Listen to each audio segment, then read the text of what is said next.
कांग्रेस के नेता राहुल गांधी द्वारा राजा रजवाड़ाओं पर की गई टिप्पणी मामले भावनगर के युवराज जयवीरराज सिंह ने भी अपनी प्रतिक्रिया दी है। उनका कहना है कि राजा रजवाड़ाओं को जो टारगेट किया जा रहा है वो सही नहीं है। राजनीतिक दल असली मुद्दे भटककर दूसरे मुद्दों पर चुनाव लड़ रहे हैं।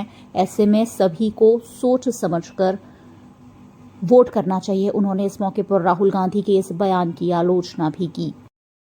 भाई आ भाषण में आप्યું છે રાહુલ ગાંધીએ લગભગ એ ક્યાં ભૂલી ગયા છે કે આ દેશમાં ટોચ મર્યાદા અર્બન લેન્ડ સીલિંગ એક્ટ એમના દાદી લાવ્યા હતા, જ્યારે હજારો લાખો રાજપૂત પરિવાર એમની જમીન વહી ગઈ હતી. એમનું શું વાંક હતું એમાં?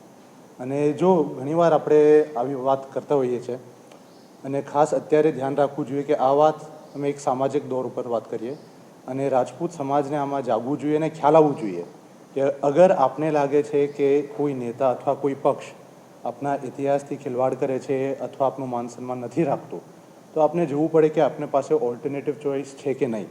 અને જો આપને લાગે કે બીજા કોઈ એવા વ્યક્તિ નથી જે આપના મતના લાયક છે, તો સમાજમાંથી એવા કોઈ વ્યક્તિને ઊભો કરો જેનો અનુભવ હોય, જેની શૈક્ષણિક ક્વોલિટી સારી હોય. મારું કહેવાનું એટલું જ છે. અને ફરીવાર જે વ્યક્તિએ આ વાત કરી છે, એકચ્યુઅલી મને દિલથી હું વાત કરું તો મને એ બિચારા ઉપર બહુ દયા આવે. કારણ કે આપ પોતે વિચારો મારા મિત્રો કે જે વ્યક્તિના પિતાશ્રી પ્રધાનમંત્રી રહી ચૂક્યા છે, એમના દાદી પ્રધાનમંત્રી રહી ચૂક્યા છે, એ વ્યક્તિએ આજે એટલી જૂની પાર્ટીને સત્યાનાશ કરી દીધું છે. તો માતાજીથી એ જ પ્રાર્થના છે કે એને સુખી રાખે અને એને બુદ્ધિ આપે.